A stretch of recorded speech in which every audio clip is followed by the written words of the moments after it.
Hello दोस्तों, मैं Sunil Sutar, junior account assistant in Indian railway, आप सभी का अपने यूट्यूब चैनल एसएस क्लासेस पे स्वागत करता हूं।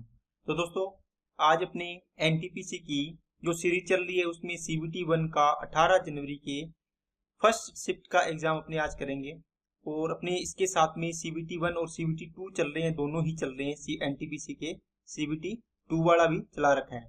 ठीक है, तो ये दोनों की अलग अलग प्लेलिस्ट बनी हुई है।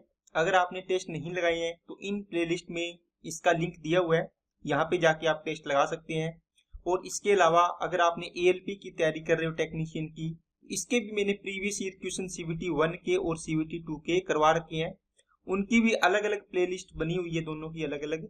अगर आपने टेस्ट नहीं लगाए हैं तो इन पे जाके आप टेस्ट लगा सकते हैं।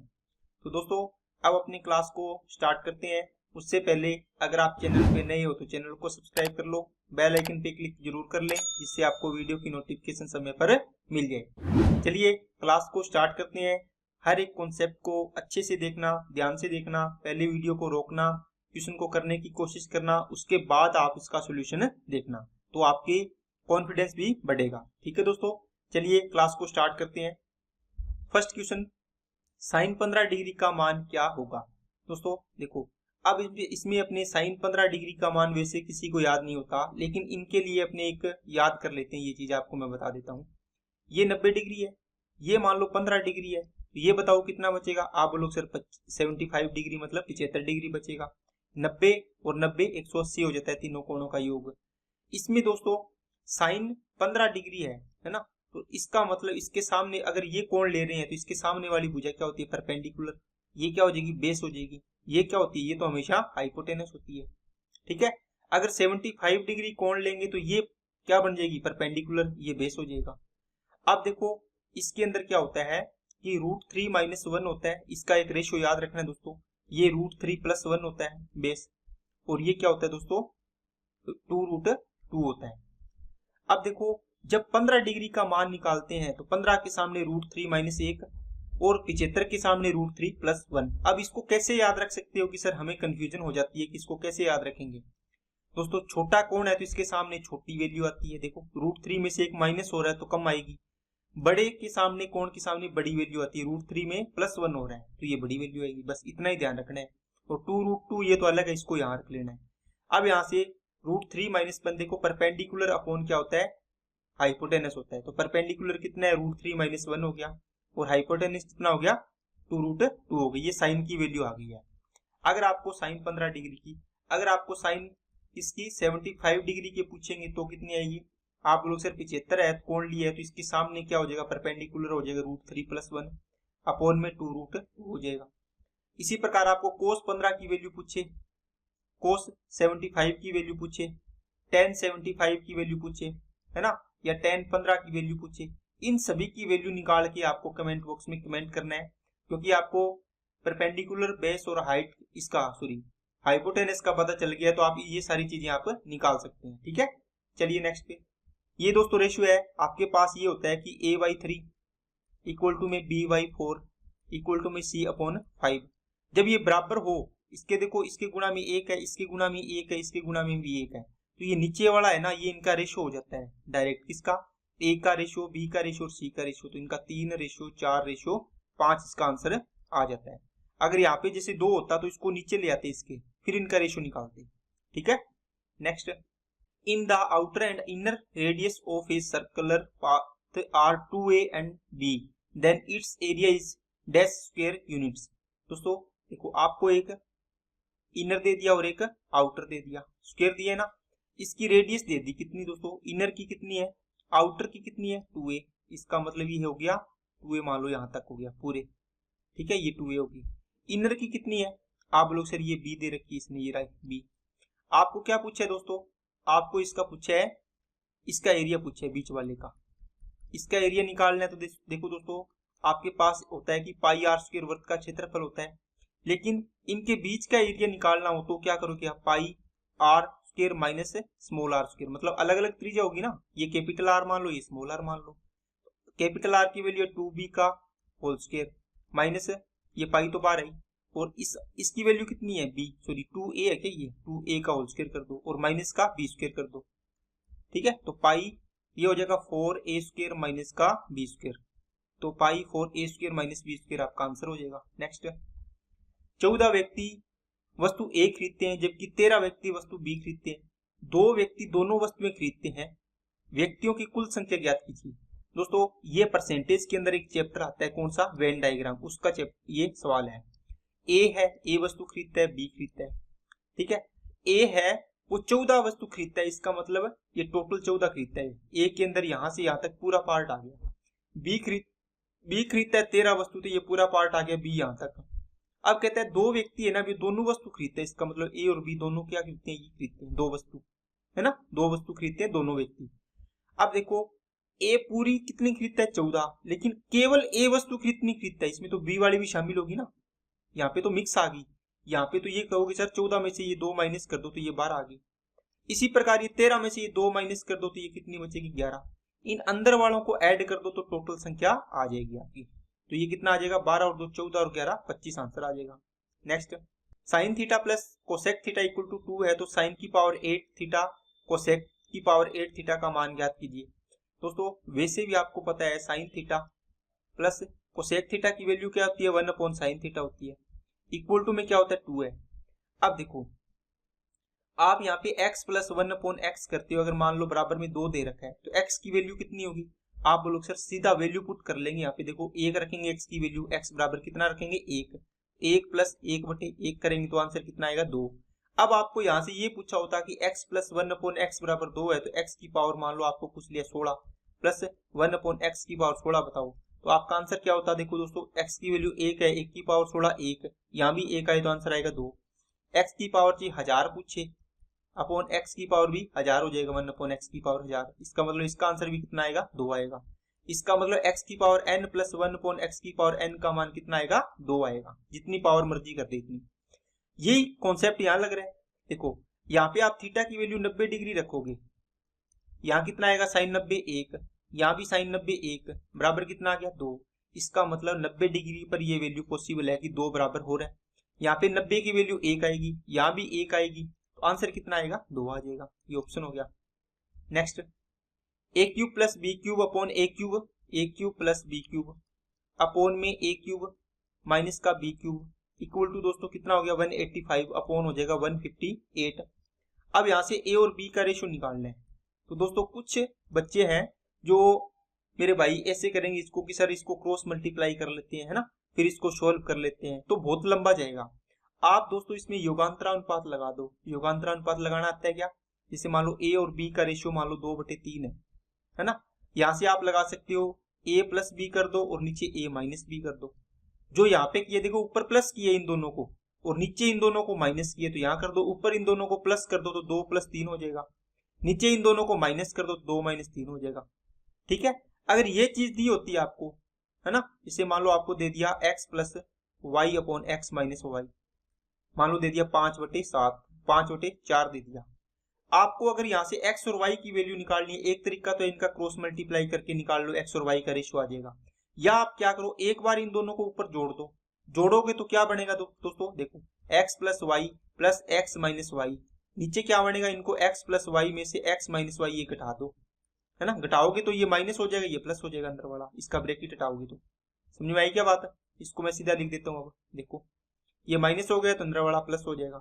ऊपर देखो क्या कटेगा, y कट गया, नीचे क्या कटेगा x कट जाएगा, ऊपर बचेगा 2x, ये देखो 2x और नीचे आएगा 2y, तो 2 से 2 कैंसिल हो गया। इसका मतलब जब भी अपने इसको सोल्व करेंगे ऊपर आएगा पहली रकम, तो पहला क्या है x, नीचे क्या आ जाएगा y आ जाएगी, दूसरी आ जाएगी। यहाँ इनको क्या किया आपने, जोड़ा है, ऊपर जोड़ा है नीचे घटाया, तो ऊपर जोड़ दो 5 और 4 9, नीचे घटा दो 5 में से 4 गया 1, तो ये इनका वैल्यू आ गई, बस देखो डायरेक्ट रेशियो आ गया। ठीक है ना, ये इतना टाइम मैंने इसलिए लगाया दोस्तों कि आपको ये सवाल नहीं समझाना मेरे को, इसके जैसे और भी सवाल आएंगे तो आप इनको सोल्व कर पाओ। अब देखो इनको जोड़ो, देखो सेम है ना, इनको जोड़ोगे तो ऊपर आएगा a³ 2a³ आएगा, नीचे 2b³ आएगा, इक्वल टू में यहाँ जोड़ा है ऊपर, नीचे घटाया तो ऊपर जोड़ा है, तो ऊपर जोड़ दो इनको, 5 और 8 13, 8 और 5 13 और 1 14, और 1 और 1 2 और 1 3 हो गया। नीचे कितना आएगा, इनको माइनस करोगे तो 27 आ गया। यहाँ देखो 2 से 2 कैंसिल हो जाना है। अब देखो a³ upon b³ equal to ये है, तो a अपॉन b का होल क्यूब बनेगा। यहाँ से किसकी बन रही है, 7/3 की होल क्यूब बन रही है। क्यूब हटा दो यहाँ से, तो ए और बी का रेशियो कितना आ गया दोस्तों, 7:3 आ गया। ठीक है, तो ये कॉन्सेप्ट दोस्तों ध्यान रखना, बहुत काम आता है ये, बहुत जगह। नहीं तो आप कैलकुलेशन करोगे, इसका क्रॉस मल्टीप्लाई करोगे तो भी आंसर आएगा, लेकिन थोड़ा टाइम ज्यादा लगेगा। Next, the value of A machine depreciates at the rate of 10% per annum if its present value is 162,000, मतलब 1,62,000 है। What was the value in rupees of the machine 2 year ago? इसका मतलब दोस्तों क्या हुआ, 10% का फ्रैक्शन हुआ 1/10। मान लो 2 साल, 1 साल में 10 से कितनी हो रही है, 9 हो रही है। मतलब डेप्रिसिएशन का मतलब होता है कोई चीज की कीमत कम होना। ठीक है, 1 साल में देखो कितनी हो रही है, 10 से 9 हो रही है, तो 2 साल का मतलब हो गया, तो इसका 10 से 9 और कर दो, 1 साल और। ये 1 साल की वैल्यू होगी, 1 साल की होगी, टोटल कितना हो गया, 100 से ये होगी 9 नीम 81 होगी। मतलब अगर 100 रुपये था इसकी रेट, है ना, अब 2 साल बाद कितना हो गया इसका, 81। इसने दिया 2 साल बाद 1,62,000, इसका मतलब 1,62,000 आपकी वैल्यू आ गई दोस्तों, किसकी, 81 की। कितना गुना है, देखो 2000 गुना है, इसको भी 2000 गुना कर दो, कितना आ जाएगा, ये आ जाएगा दोस्तों आपका 2 लेंथ। नेक्स्ट, किसी समबाहु त्रिभुज की प्रत्येक भुजा की लंबाई देखो 2√1, देखो ये इसका मतलब ये √3 नहीं है दोस्तों, इसके ये दिए हुए 2 इंटू इसकी पावर है 3 की पावर 1/4। इसको आप ये भी लिख सकते हो 2 इंटू 3 की पावर 1/4 आ गया, 4th रूट है इसका। ठीक है ना, ये चीज है। अब देखो ये आ गई दोस्तों भुजा आपकी, किसकी, समबाहु त्रिभुज की। क्षेत्रफल पूछा है, क्षेत्रफल क्या होता है, √3/4 इंटू में भुजा स्क्वायर, एक का स्क्वायर करना है तो एक का स्क्वायर करो, 2 इंटू रूट, इसको मैं ऐसे लिख के इसका स्क्वायर कर दूंगा, ये भुजा है पूरी। अब देखो √3/4 इंटू 2 का स्क्वायर कितना हो जाएगा, 4। अब देखो यहाँ से 3 की पावर 1/4 है, इसका स्क्वायर करोगे तो इसका मतलब ये गुना हो जाएगा तो कट जाएगा, इसका मतलब क्या बचेगा, 2 बचेगा। इसका मतलब 3 की पावर 1/2, इसको क्या लिख सकते हैं दोस्तों, √3 लिख सकते हैं, ये √3 आ गया। अब देखो 4 से 4 कैंसिल हो गया, √3 को √3 से गुणा करेंगे तो कितना आंसर आ जाएगा, 3 आंसर आ जाएगा। नेक्स्ट, अब देखो एक एक डैश डैश डैश करके n अंक है, तो 9 से विभाजित, तो n का न्यूनतम मान कितना पॉसिबल है, मतलब ज्ञात करना है। तो दोस्तों देखो 9 का डिविजिबिलिटी रूल क्या होता है कि संख्या के अंकों का योग 9 से डिविजिबल हो। मान लो आपने संख्या लिख दी 1 1 1, ठीक है, आपको चेक करना है कि 9 से डिविजिबल है। आप भाग दे के नहीं देखोगे, आप कहोगे सर इनको ऐड कर लेंगे, 1 2 3 4, है ना, ऐड करते हो ना, तो ये हो गया 4, इसका मतलब ये डिविजिबल नहीं है। आपको कितने अंक चाहिए इस प्रकार के एक एक की संख्या वाले, आप बोलो सर 1 2 3 4 5 6 7 8, कितने चाहिए, 9। इनको ऐड करोगे टोटल कितना बनेगा दोस्तों, 9 बनेगा, डिवाइड बाई 9, पूरा पूरा डिविजिबल है। तो मिनिमम कितने चाहिए, 9 अंक चाहिए। ठीक है, अगर 9 मान लो, चलो ये तो इसका था, इसमें 9 ऑप्शन था, यहाँ पे 4 नंबर ऑप्शन में 9 होना ही होता, मान लो यहाँ पे होता दोस्तों 18। अब बताओ कितना करते, आप बोलते सर 1 1 1 1, इस प्रकार करते करते हमारे पास कितने अंक होते, ये 18 अंक होते। समझ में आई क्या बात है, तो 18 होते तो इनका ऐड होता, वो कितना आता, 18 आता, और 18 9 से डिविजिबल है, तो अब ये मिनिमम कितने होने थे, 18 होने थे, अगर 9 ऑप्शन ना होता तो। लेकिन मिनिमम कितना है, 9 है, इसके बाद 18 भी होंगे, फिर 27 होगा, फिर कितना होगा, 36 होगा। इसी प्रकार का अगर मैं आपको बोलूं कि 2 2 2 सारे के सेम डिजिट है 2 2 के, बताओ कितने डिजिट आपको, n डिजिट चाहिए इसके, n डिजिट कितने डिजिट होने चाहिए कि ये 9 से डिविजिबल हो। ठीक है, इसका आंसर आपको कमेंट बॉक्स में कमेंट करना है। देखते हैं आपको कल को ये मान लो आपका CBT 2 का सवाल बन सकता है, ये अच्छे लेवल का सवाल है, तो देखते हैं आपको समझ में आया या नहीं आया। नेक्स्ट, जो बच्चा इस क्वेश्चन का आंसर करेगा, मैं मानूंगा इसका कॉन्सेप्ट बहुत ही बढ़िया बिल्डअप हो रखा है। ठीक है दोस्तों, यदि समीकरणों x² plus ax plus b बराबर 0, x² plus bx plus a बराबर 0 का मूल उभयनिष्ठ है, कॉमन है, तो a प्लस b का मान क्या होगा। दोस्तों मान लो देखो आपको पता है द्विघात समीकरण है, इनके मूल क्या होंगे, 2 2 होंगे, इसके भी 2 मूल होंगे, 2 रूट होंगे, इसके भी 2 होंगे। ये कह रहा है कि एक मूल ऐसा है कि जो दोनों में सेम है। समझ में आई बात, कि एक मूल ऐसा है कि दोनों में सेम है, मूल सेम है, मूल जो भी मूल होगा, मान लो इसके 2 मान निकलेंगे, x की वैल्यू 2 आएगी, इनमें पुट करेंगे तो वो 0 के बराबर सेटिस्फाई करेगा। समझ में आई बात, मान लो दोनों में, इसमें भी एक रूट है वो अल्फा है, इसमें भी एक रूट है वो अल्फा है, आप अल्फा की वैल्यू रखो इसमें, इसका मतलब x की वैल्यू अल्फा है, इसमें भी x की वैल्यू क्या है, अल्फा है। यहाँ रखो अल्फा स्क्वायर आएगा प्लस a इंटू अल्फा आएगा प्लस b बराबर में 0। इस समीकरण में रखोगे तो क्या आएगा, alpha square plus b alpha plus का ए इक्वल टू क्या आ गया, 0 आ गया। ये आपके पास दोस्तों दो इक्वेशन बन गई है। अब आपको क्या करना है, इन दोनों इक्वेशन को क्या करना है, सोल्व आउट करना है। आप यहां से डायरेक्ट ऐसे कर लो, चाहिए किसे कर लो, ठीक है, दोनों को माइनस कर दो, कर दिया, यहां से ये कट गया, यहां बचेगा दोस्तों a माइनस बी और एल्फा कॉमन ले लिया आपने, और यहाँ पर क्या आएगा, प्लस का b माइनस का a इक्वल टू आ गया दोस्तों 0। अब देखो यहाँ से एल्फा की वैल्यू निकालनी है, तो एल्फा, ये एल्फा के गुणा में है a माइनस बी, और ये बराबर लेके जाओगे तो देखो a तो माइनस का है, प्लस का हो जाएगा, और b माइनस का हो जाएगा, तो a माइनस बी आ जाएगा। इसका मतलब देखो ये इससे कट जाएगा, तो एल्फा की वैल्यू कितनी आ गई, 1 आ गई। अब आप क्या करो, एल्फा की वैल्यू चाहे इस समीकरण में रखो चाहे इस समीकरण में रखो, a प्लस बी की वैल्यू आ जाएगी। मान लो मैंने एक समीकरण में रखा, एल्फा बराबर 1 रखा, प्लस a इंटू एल्फा की value 1 plus b equal to कितना आ गया, 0। a प्लस b की वैल्यू कितनी आ गई, एक इधर जाके माइनस हो जाएगा। क्या बात समझ आ गई क्या? इसमें रखोगे तो भी आपका मान यही आएगा, देखो 1 का स्क्वायर 1, b इंटू एल्फा की वैल्यू 1 प्लस का a इक्वल टू में 0, a प्लस बी बराबर माइनस का 1। देखो सेम आ रही है, कोई भी समीकरण में रखो आपका आंसर सेम आएगा। तो ऑप्शन हो गया आपका ये, ठीक है ना दोस्तों। एक मैंने पहले की वीडियो में आपको एक क्वेश्चन करवाया था, उसमें मैंने थोड़ा सा शॉर्टकट मार दिया था। तो मैंने क्या किया कि जैसे मान लो ये समीकरण हल किया है, कोई भी मान लो जैसे इसको समीकरण को हल किया है, एक साइड से a माइनस बी प्लस का x है, मान लो बराबर में 0 है।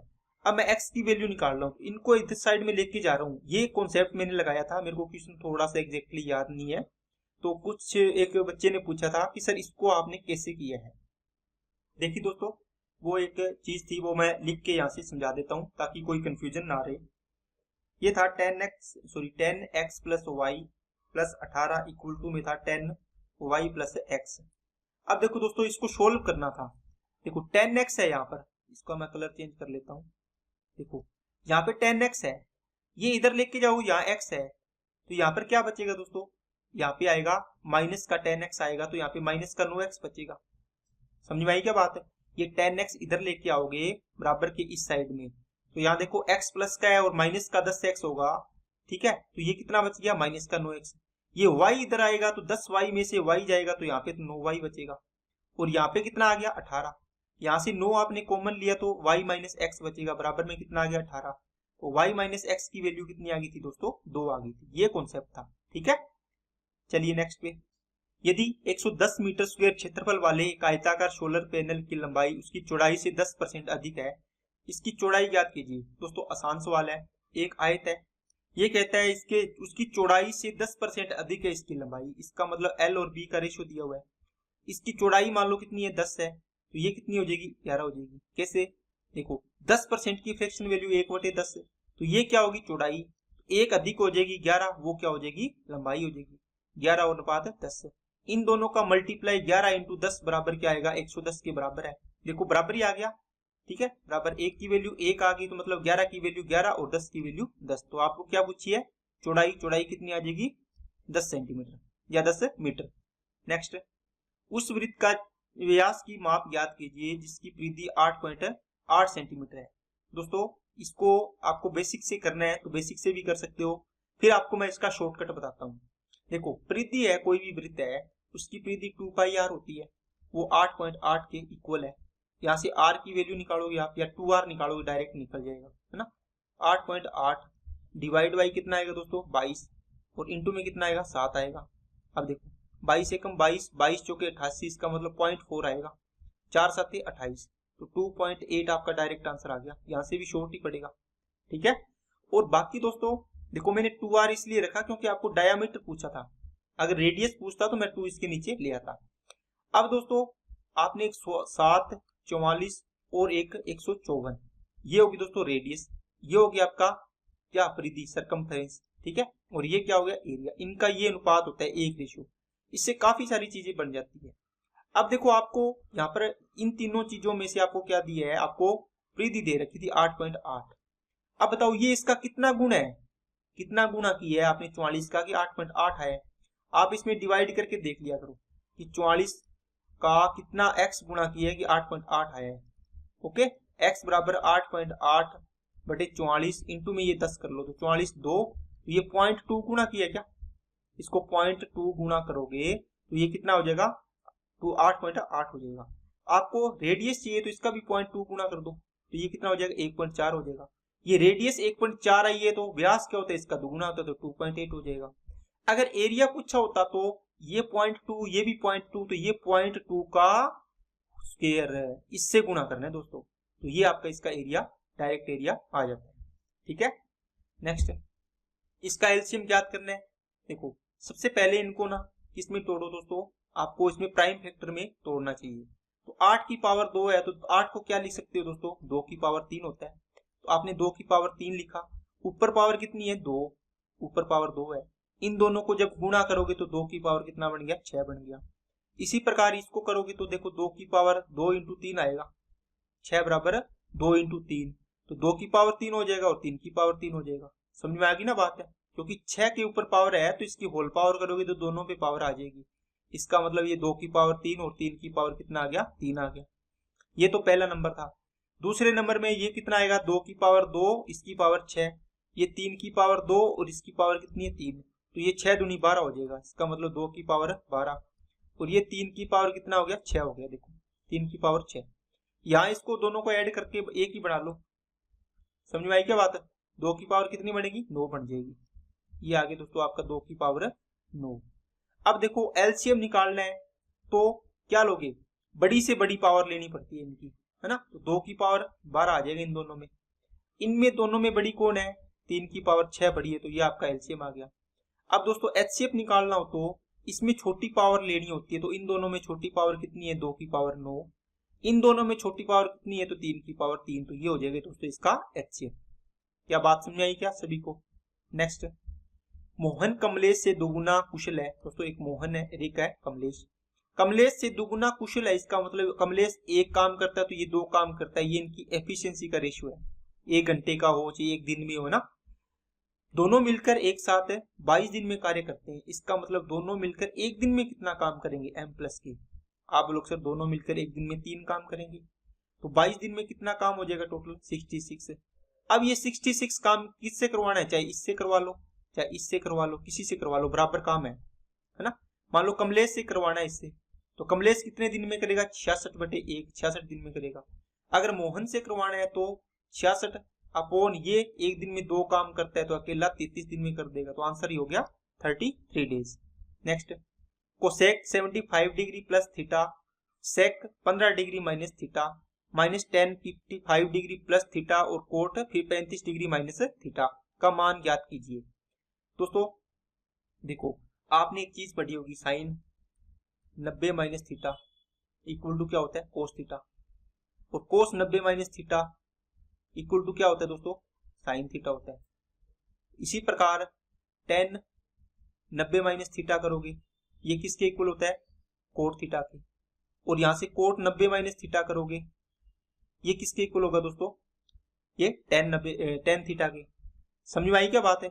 इसी प्रकार सेक 90 माइनस थीटा होगा वो किसके इक्वल होगा कोसेक थीटा के, और कोसेक 90 माइनस थीटा होगा, ये दोस्तों रिवाइज करवा रहा हूं आपको ताकि आपको चीजें क्लियर रहे, सेक थीटा की। अब आपने यहां से एक चीज देखनी है, क्या देखोगे आप बोलोगे सर यहाँ पे इन दोनों कोणों का योग किसके बराबर आएगा बताओ, 90 माइनस थीटा और प्लस थीटा, ये कट गया तो योग कितना है दोनों कोणों का, आप बोलोगे सर ये आया तो योग 90 डिग्री। तो दो कोणों का योग साइन और कोस में अगर 90 डिग्री हो रहा है तो वो क्या हो जाएगा दोनों बराबर होंगे, होंगे कि नहीं होंगे। ठीक है, इसी प्रकार क्या होगा दोस्तों, देखो टेन 90 माइनस थीटा है, इसका मतलब कोट थीटा के इक्वल है, इन दोनों कोणों का योग क्या होना चाहिए 90 डिग्री हो रहा है।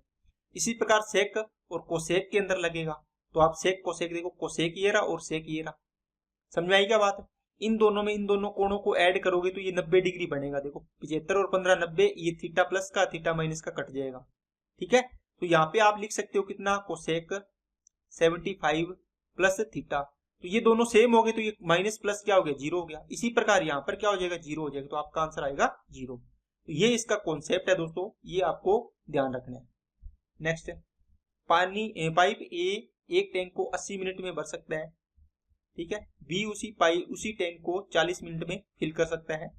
ए और बी दोनों मिलकर, तो दोस्तों 80 आ गई एफिशिएंसी, 1 40 गुणा 80, दोनों मिलकर करेंगे तो 80/3, तो कितना आ जाएगा 26 से ही 2/3 आ जाएगा, आंसर हो गया 2 नंबर। बाकी आपको ये पूछे ए इतने दिन में, बी इतने दिन में, दोनों मिलकर कितने दिन में करेंगे, तो दोस्तों जैसे ये 80 था, ये 40 था, आपको इन दोनों का पूछे, आप ये क्या करो, दोनों का मिलकर पूछे तो 80 इंटू 40 और नीचे 80 और 40 इन दोनों का योग कर दिया करो। ठीक है, तो ये हो जाएगा 80 इंटू 40 और नीचे आ गया 120, 40 2 80, 40 3 120, देखो 40 गुणा 80/3, तो 80/3 का आंसर 26 से 2/3 आ गया। नेक्स्ट इनको सोल्व करना है दोस्तों, देखो रेशियो निकालना है, क्या करोगे, 3 से ये कट गया 16 आ गया, 2 से इसको काटा कितना आ गया 36 आ गया, 4 चौके 16 और 4 नीम 36, तो एक्स और वाई का रेशियो कितना आ गया दोस्तों 4/9, तो ये आंसर आ गया इसका। नेक्स्ट समकोण त्रिभुज एबीसी में बी कोण समकोण है दोस्तों, आपने जो इसने लिखा है ना तो ये बना लिया करो, बी समकोण है तो ए यहाँ रख लो, बी यहाँ रख लो, सी यहाँ रख लो। यदि tan a बराबर, ये tan a बराबर कितना है √3 है, तो sin a cos c plus cos a sin c का मान कितना होगा। देखो दोस्तों ये एक फॉर्मूला भी बन जाता है, ठीक है, बाकी आपको इसके तरीके से मैं बता देता हूं। देखो sin a प्लस c, बताओ यहां से आपने एक चीज देखी कि कोण b 90 डिग्री है, a और c दोनों का योग कितना होगा a प्लस c का, आप बोलो सर इनका योग भी 90 होगा ना। अभी मैं आपको एक कॉन्सेप्ट सिखा के आया हूं कि अगर साइन a इक्वल टू कब होगा कोस b के, कब होगा जब इन दोनों कोणों का योग क्या हो 90 डिग्री हो। अभी बताया ना sine 90 minus theta equal to क्या होता है कोस थीटा। देखो यहाँ पर b की वैल्यू मैंने थीटा ले ली, a की वैल्यू 90 माइनस थीटा ले ली, तो इन दोनों कोणों का योग कितना होगा 90 डिग्री होगा, तो ये बराबर होते हैं। इसका मतलब इन दोनों कोणों का योग 90 डिग्री है, इसका मतलब साइन की जगह, साइन a की जगह मैं क्या लिख सकता हूँ, साइन a की जगह मैं साइन कोस साइन a को बदलो ची कोस c को बदलो, तो कोस c की जगह क्या लिख सकता हूं मैं, आप जैसे मान लो यहाँ पे ये लिखा होता, जैसे इसी को लिख देता हूं, तो साइन a इक्वल टू क्या लिख सकते हो आप लोग सर कोस c लिख सकते हैं, क्योंकि इन दोनों कोणों का योग क्या है 90 डिग्री है। तो यहाँ दोनों एक को चेंज कर दो, साइन की जगह कोस रख दो, कोस की जगह साइन रख दो, तो साइन a रख लिया, कोस c की जगह देखो साइन a रख दिया मैंने, तो ये क्या बन जाएगा साइन स्क्वायर a, प्लस इसी प्रकार यहाँ चेंज कर दो, ये बन जाएगा कोस में बदल लो इसको cos square c, cos square क्या बनेगा a है ना, a बनेगा, तो sine square theta plus cos square theta की वैल्यू कितनी होती है 1 होती है। आगे ना बात समझ में। नेक्स्ट इनको दोस्तों a की क्यूब और b की क्यूब दिख रहा है आपको, तो a की क्यूब माइनस का b की क्यूब अपॉन क्या आएगा, देखो a स्क्वायर b स्क्वायर और ये ab है, a square plus b square plus का ab। अब यहाँ से ऊपर से आपने a माइनस बी कॉमन लिया, तो यहाँ क्या आएगा a स्क्वायर प्लस का b स्क्वायर प्लस का ab, और नीचे क्या दे रखा है a स्क्वायर प्लस का b स्क्वायर प्लस का ab। आपने देखा कि ये तो कट ही जाना है दोस्तों, ये चीज लिख लिया करो, क्योंकि ये पॉइंट्स की चीजें लिखोगे तो आप कंफ्यूज रहोगे। ये चीज देखो बिल्कुल आसान है, यहाँ क्या बच गया a माइनस बी, इसका मतलब a कितना था 0.8 और पॉइंट b कितना था 0.7, इनका अंतर कितना आएगा 0.1। नेक्स्ट इनका रेशियो निकालना है दोस्तों, बाहर वालों का गुणा और अंदर वालों का गुणा, तो 51 इंटू एक्स इक्वल टू आएगा 17 इंटू 12, 17 से किया 3 बार, 3 से किया 4 बार, इसका मतलब वैल्यू कितनी आ गई 4। नेक्स्ट 47 की पावर 25 माइनस 1 निम्न में से किससे पूर्णतः विभाजित है। दोस्तों इसको आपको देखो, मान लो आपको ये इसका मैं कॉन्सेप्ट सिखा देता हूँ, जैसे x की पावर n माइनस 1 है, आप इसको n मत पढ़ो, आप इसको क्या पढ़ो, इसको मैं ये बताता हूँ, इसकी पावर मान लो ओड है, यहाँ पे x की पावर माइनस 1 है, तो ये ऑलवेज डिविजिबल होगा किससे दोस्तों x माइनस 1 से, x माइनस 1 से। अभी इसका एग्जांपल बताता हूँ, यहाँ पे x की पावर अगर इवन दे रखी है ना, और माइनस 1 है, ये किससे डिविजिबल होगा दोस्तों, ये होगा या तो x माइनस 1 इससे भी डिविजिबल होगा, और या x प्लस 1 इससे भी डिविजिबल होगा। अब क्यों होगा देखो, जिसे मान लो x की पावर इवन रखी मैंने, 2 पावर रखी, 4 पावर रखी, 6 पावर रखी है ना, 10 पावर 15 16 पावर, तो ये इवन है, इवन है तो देखो x स्क्वायर माइनस 1 है, इसका मतलब 1 का स्क्वायर रख सकते हो ना, तो a square minus b square बन गया, इसका मतलब क्या बन गया x प्लस 1 और x माइनस 1 इसके फैक्टर हो गए, इन दोनों से डिविजिबल होगा। x की पावर 4 माइनस 1 होगा, तो भी देखो 1 की पावर 4 करोगे फर्क नहीं पड़ेगा, तो ये आएगा x स्क्वायर प्लस का 1, इसके अलावा x स्क्वायर माइनस 1 आएगा ना, ये वापिस यही चीज देखो फिर आगे, इसका मतलब ये x प्लस 1 और x माइनस 1 से डिविजिबल होगा। अगर ओड पावर है इसमें क्या होगा, x की पावर 3 माइनस 1 है, तो यहाँ से क्या आएगा दोस्तों x माइनस 1 कॉमन आ जाता है, तो हमेशा इससे डिविजिबल होता है x माइनस 1 से। अब देखो ये क्वेश्चन है, ये इसी पे डिपेंड है। 47 की पावर 25 माइनस 1 है। 1 की पावर आप 25 लिख लो, 50 लिख लो, कितनी लिख लो, जो यहाँ पे उसके अकॉर्डिंग लिख लिया करो, है ना, क्योंकि इसका 1 की पावर कितनी करो, 1 ही आना है। अब देखो यहां से आपने देखा कि ये किससे डिविजिबल होगा, ओड पावर है तो ये 47 माइनस 1 से डिविजिबल होगा, कितना आएगा 46। 46 ऑप्शन में नहीं है तो इसका कोई फैक्टर करके देख लो, 2 से डिवाइड किया तो 2 इंटू 23 बनेगा। 2 है नहीं ऑप्शन में तो इसका मतलब 23 है ऑप्शन में, तो 23 से डिवाइड होगा। ओके, अब मैं आपको ये सवाल दे रहा हूं, 47 की पावर मान लो आपको दे दिया, या फिर ये छोड़ो 67 की पावर दे दिया आपको दोस्तों 42 माइनस 1, ये किससे डिविजिबल होगा, ठीक है। इसका आंसर आपको कमेंट बॉक्स में कमेंट करना है, देखते हैं आपको कौन इस सवाल को कर पाता है। चलिए नेक्स्ट में, अनुपातों 5 3 7 5 6 4 को अवरोही क्रम में व्यवस्थित करना है। अवरोही का क्रम का मतलब वो दोस्तों बड़े से छोटे की ओर, सबसे बड़ा फिर उससे छोटा फिर उससे छोटा फिर उससे छोटा, ठीक है ना, इस प्रकार छोटे की ओर जाना है। तो देखो ये 5/3 है, ये 7/5 है, और ये 6/4 है, इसको मतलब इसको 3/2 लिख सकते हैं। आप इनका एलसीएम ले लो जी तीनों का, 3 5 और 2 का गुणा कर दो, पता चल जाएगा। 3 5 2 का एलसीएम आएगा 30, गुणा में रख दो, इसके गुणा में रख दो 30, इसके गुणा में रख दो, कितना आ जाएगा 3 10, ये आ गया 50, 5 6 के 30, 6 7 42, 2 से काटा 15, 15 3 45। बताओ सबसे छोटा कौन है, आप सबसे बड़ा कौन है, 50 बड़ा, इसका मतलब 50 का कौन सा है, 50 के अकॉर्डिंग 5/3 आएगा सबसे बड़ा। फिर इससे छोटा देखो 42 सबसे छोटा है तो ये तो लास्ट आएगा, ये आएगा तो 3/2 आएगा। फिर कौन आएगा, ये आएगा 7/5 आएगा। अब ये ऑप्शन हो गया दोस्तों, इसको काटोगे तो 3/2 ही आएगा ना, या 6/4 लिख सकते हो। नेक्स्ट, दो साझेदारों ए और बी ने एक साथ मिलकर 6000 और 8000 रुपए की पूंजी का निवेश करने के व्यापार शुरू किया।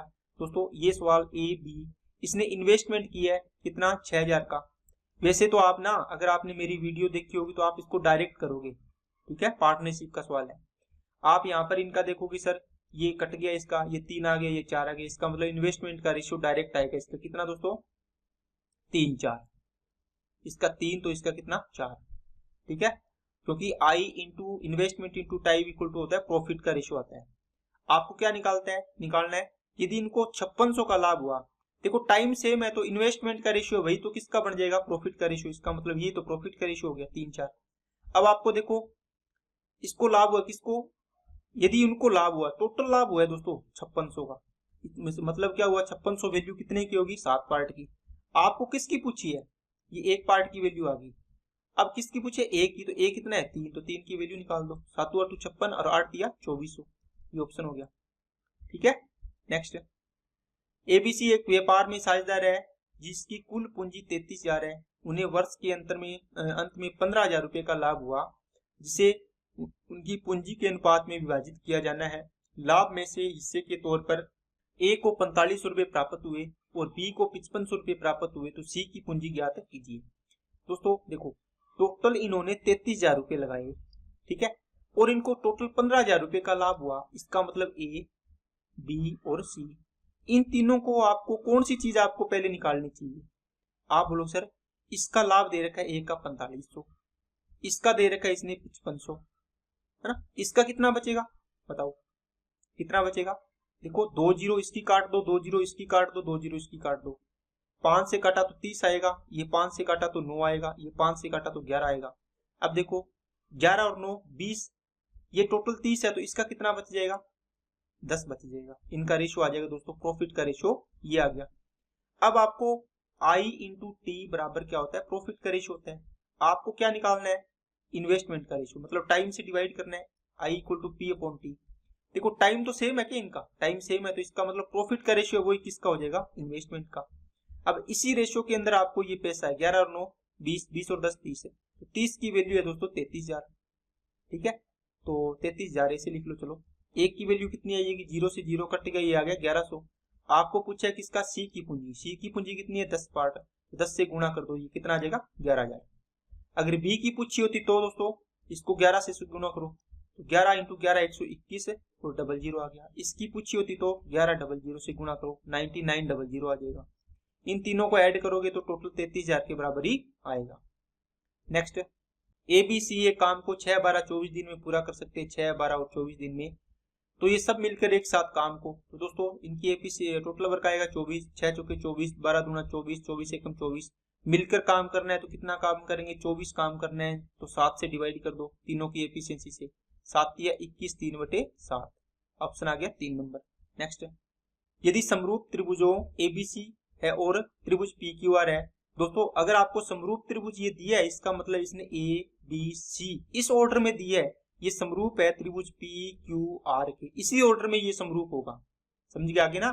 यहाँ पे ये भी लिखा हो सकता है त्रिभुज ABC समरूप है त्रिभुज RQP के, तो इसी ऑर्डर में होगा ये, इसका मतलब AB का रेशो PQ के नहीं होगा, ये RQ पहले 2 है तो पहले 2 के अकॉर्डिंग होगा, RQ का बराबर होगा किसके, अगले 2 का रेशो BC का रेशो ले रहे हो तो क्या होगा, यहाँ पे भी QP का आएगा बराबर में, इसके बराबर में पहले और तीसरे का रेशियो ले रहे हो AC का, तो यहाँ क्या आएगा, पहले और तीसरे का ही आएगा, कितना RP आएगा, ठीक है ना। तो यहाँ पे इसके अकॉर्डिंग है तो इसके अकॉर्डिंग रेशियो लेना है।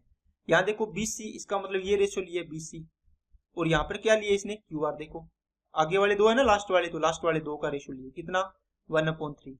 ये इनकी भुजाओं का अनुपात है। आपको एरिया का रेशियो पूछा हो तो दोस्तों इनका स्क्वायर करना होता है।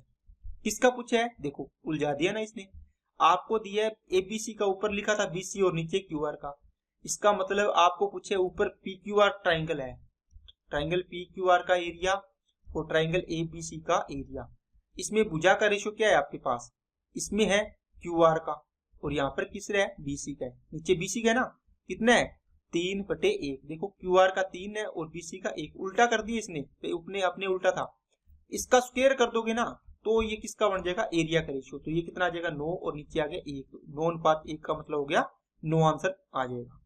ये चीजें दोस्तों ध्यान से देखना, नहीं तो आपके किए कराए क्वेश्चन गलत हो जाएंगे, ठीक है। नेक्स्ट, वह छोटी से छोटी संख्या ज्ञात कीजिए जिसे 54, 74 में जोड़ने पर प्राप्त संख्या 3, 4, 6, 8 से पूर्णतः विभाज्य हो। दोस्तों वह छोटी से छोटी संख्या ज्ञात करनी है जो इस संख्या में जोड़ने पर किससे डिविजिबल हो, 3, 4, 5, 6, 8, इन सभी से डिविजिबल हो। अब दोस्तों इसका मतलब हुआ इसके इन सभी से डिविजिबल होने का मतलब हुआ इनके एलसीएम से डिविजिबल हो, समझ आई क्या बात है। तो आपको इस प्रकार के सवाल को करना है तो आप यहाँ से पहले इसको जोड़ के देख लो, ठीक है, फिर इसको जोड़ के देख लो, फिर इसको जोड़ के देख लो, फिर इसको जोड़ के देख लो, जिससे डिविजिबल हो रहा है 3 से पहले किसका चेक करेंगे, 3 का, फिर 4 का चेक कर लेंगे, समझ में आ गई ना बात है।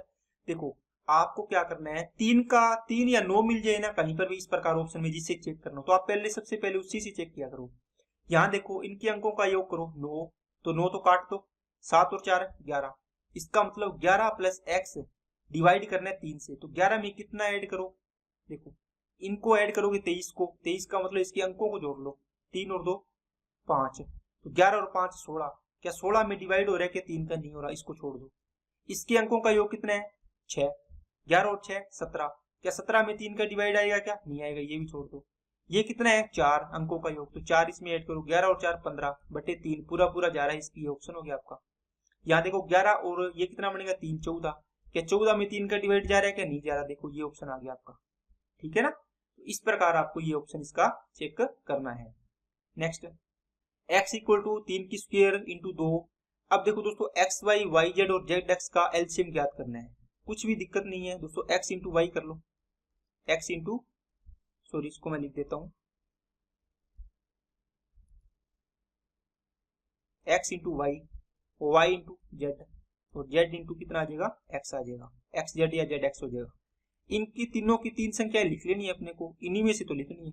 देखो x y ये रहा 3 की पावर 2, यहाँ पे 3 की पावर 1 है तो ये बन जाएगा 3 की पावर 4, 2 की पावर यहाँ कितनी है 3 है, यहाँ पे 2 की पावर 1 है तो 2 की पावर कितना हो जाएगा 3 और 1 4 हो जाएगा। तो फिर y और z का करना है, तो 2 की पावर 3 और 2 की पावर 2 कितना हो जाएगा, 2 की पावर 5 हो गया। यहाँ पे 3 की पावर 1 और 2 कितना हो गया, 3 की पावर 3 हो गया। इसी प्रकार yz का zx का करना है, तो zx का मतलब हो गया देखो दोस्तों 3 की पावर 2 इंटू 2 की पावर 1 इंटू में करना है 3 की पावर 2 और 2 की पावर 2, देखो 2 की पावर 1 और 2 की पावर 2 कितना हो गया, 2 की पावर 3 हो गया, ये कितना हो जाएगा 3 की पावर 4 हो जाएगा। अब आपको पूछा है कि इनका ये संख्याएं बन गई, इनका एचसीएफ बताओ, तो तीनों में देखो एलसीएम के लिए एलसीएम निकालना है, कितना आएगा? आप बोलोगे सर सबसे बड़ी पावर कितनी है इसकी? 2 की पावर 5 आ जाएगा। यहाँ सबसे बड़ी पावर कितनी है? 3 की पावर 4 है, तो 3 की पावर 4 आ गया। तो 2 की पावर 5 होता है 32, 3 की पावर 4 होता है 81। देखो इसको गुणा करना है, गुणा करना है तो देखो इकाई अंक तो सभी में 2 2 आ रहा है, तो इसको गुणा ही कर लो आप। तो 32 एकम 32 कितना आ जाएगा? 3, और 32 8 कितना होता है? 8 24, 8 दूनी 16, 256, और 256 और 3 259, इसका मतलब 2592 आपका आंसर आ जाएगा।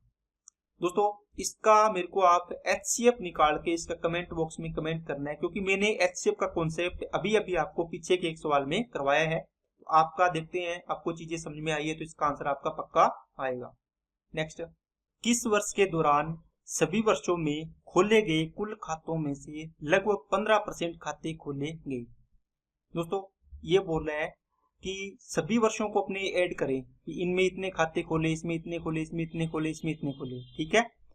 तो इन सभी का 15% निकालो, वो बताओ इन सब में से, इन चारों में से किसके बराबर है? समझ में आई बात? तो सभी को ऐड करो। देखो 73, इसका पूरा पूरा एक बार ये ऐड कर लो, 104 हो गया, 138 हो गया और 182 हो गया, ठीक है। 8 10 14 17, 8 11 18 19, 3 और 1 4, 497 खाते खोलेंगे लगभग। ये 45.45 है, ये 76 है, और ये कितने है? 50 हो जाएगा, ये 6 हो जाएगा। इसको भी जोड़ोगे तो लगभग 500 के लगभग मान लो, ये 500 बनेगा, ठीक है। इसका 15% करोगे तो 15 5 75, 75 आएगा। अब बताओ 75 इनमें से किसके नजदीक है? आप बोलो सर इसके नजदीक है, इसका मतलब कौन सा है? 2010, तो 2010 आंसर हो जाएगा। समझ में आ गई क्या बात? ठीक है ना। अगर आपको 500 का मान लो आपको पूछते हैं कि 30% निकालो, अपने देख लेते हैं निकाल के किसके नजदीक आ रहा है। तो 30 5 150। अब बताओ 150 वाला इनमें से किसके नजदीक आएगा? सबसे नजदीक। आप बोलो सर इसके नजदीक आएगा, तो अपने ये ऑप्शन कर देंगे। बात समझ में आ रही है ना। चलिए नेक्स्ट पे, what is the approximate difference in the number of accounts for March 2010 and March 2011 as per percentage of the total number of accounts represents in the graph? दोस्तों देखो इसने बोला है कि 2010 का ये रहा, 2011 का ये रहा, इन दोनों में डिफरेंस बताना है परसेंटेज में टोटल नंबर से, है ना। देखो टोटल नंबर ऑफ अकाउंट्स के इससे परसेंटेज निकालना है। आपने लगभग में टोटल नंबर ऑफ अकाउंट्स निकाले थे 500, है ना। 500 का कितना परसेंट है इनका डिफरेंस है, ये निकालना है आपको। अब देखो इनका डिफरेंस कैसे? देखो ये 73.45 है, ये कितना है? 104.76 है। इनका डिफरेंस अगर आप एग्जैक्ट भी निकालोगे 104.76 और ये 73 पॉइंट कितना आएगा 45, ये कितना आएगा 1, ये 3, ये कितना आ गया 1 और ये कितना आ गया 3, तो 31.31 आएगा। यहाँ से 0 से 0 कैंसिल होगी। अब इसमें देखो डिवाइड करोगे तो ये लगभग कितने पर जाएगा? 6% के लगभग जाएगा। इसमें 6 के लगभग एक ही ऑप्शन, ये ऑप्शन हो जाएगा इसका। नेक्स्ट, पहले 3 वर्षों के दौरान कितने खाते खोले गए? दोस्तों इन तीनों को जोड़ लो, 138 अप्रोक्स में जोड़ लो 104 और ये है 73, 8 और 4 12 और 3 15, 7 3 10 और 1 11 और ये हो गया 315। तो 315 के नजदीक कौन सा है? सबसे नजदीक यही है 316, क्योंकि अपने पॉइंट्स वाले तो इसमें जोड़े नहीं है। ओके, तो 316 पॉइंट समथिंग बनेगा, तो अपने 315 की है तो इसके नजदीक आ गया है। नेक्स्ट, पिछले वर्ष की तुलना में 2013 में खोले गए खातों की संख्या में वृद्धि दर कितनी है? देखो 2013 कहाँ है? ये रहा। 2012 यहाँ। पिछले वर्ष की तुलना में मतलब 138 से 182 हुआ है, 138.5 से 182.06 हुआ है। आपने इसको देखो लगभग में देखना है क्या? देख लेंगे, चलो कितना आ रहा है पता चल जाएगा आपको। यहाँ से इसकी वृद्धि परसेंटेज देखना है कितनी वृद्धि हुई है। तो यहाँ से 138 ले लो इसको, और ये कितना 182 हो गया। कितने की वृद्धि हुई है? 12 में से 8 गया 4, 7 में से 3 गया 4, और नीचे 138 इंटू में 100 करोगे तो 100 आ जाएगा। ये परसेंटेज में आ गया। इसको काटना है तो काट लो, कितना आएगा? 4 से काटोगे क्या? 2 से कटेगा, कितना आएगा? इसको 100 को चलो अलग लिख लेना, ये आ जाएगा 22 इंटू 100, और नीचे आएगा दोस्तों 2 6 12, 2 9 18, और ये देखो 22 दिया 66, इसका मतलब 3 पॉइंट समथिंग आएगा ये, है ना। अब देखो 3 का भाग देंगे तो 33 के लगभग आएगा, लेकिन ये 3 पॉइंट समथिंग है, थोड़ा सा बड़ा है 3 से, तो भाग देंगे तो 3 से छोटा ही आएगा ना। ये इससे डिवाइड कर दिया तो 100 में 3 का भाग देते हैं तो 33.33 आता है। इसका मतलब 100 में 4 का भाग देंगे तो 25 आएगा, है ना। इसका मतलब 3 से थोड़ा सा बड़ा है, पूरा 4 नहीं है, तो 3 से बड़ा करेंगे तो ये 33.3 से कम आएगा, मतलब 25 और इसके बीच आएगा, तो ये ऑप्शन आ जाएगा इसका।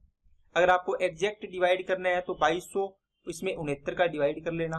देखो 7 चौके 28, 7 ये 21, 3 बार जाएगा लगभग, तो 3 में 27, 2 3 6 18 और 2 20, 207, ये बच गया 13, 69 2, तो एक बार जाएगा ना, ये 69 का डबल करोगे तो 138 हो जाएगा, तो एक बार गया तो 31 पॉइंट समथिंग आएगा, ऑप्शन आ जाएगा। ओके, तो ये आपके सारे के सारे क्वेश्चन कंप्लीट होते हैं दोस्तों।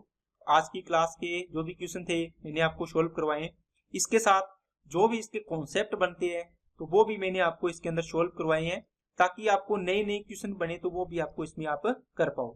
ठीक है दोस्तों, अगर आपको क्लास अच्छी लगे तो वीडियो को लाइक कर देना। अगर चैनल को सब्सक्राइब नहीं किया है तो चैनल को सब्सक्राइब कर लेना। आपको रेलवे की कोई भी एग्जाम होगा उससे संबंधित आपको यहाँ पर पेपर मिलेंगे और आपको बेस्ट से बेस्ट तरीके से करवाए जाएंगे। जो भी एग्जाम में अप्रोच होती है वो आपको बताई जाएगी, ताकि आपका एग्जाम जल्दी से क्लियर हो।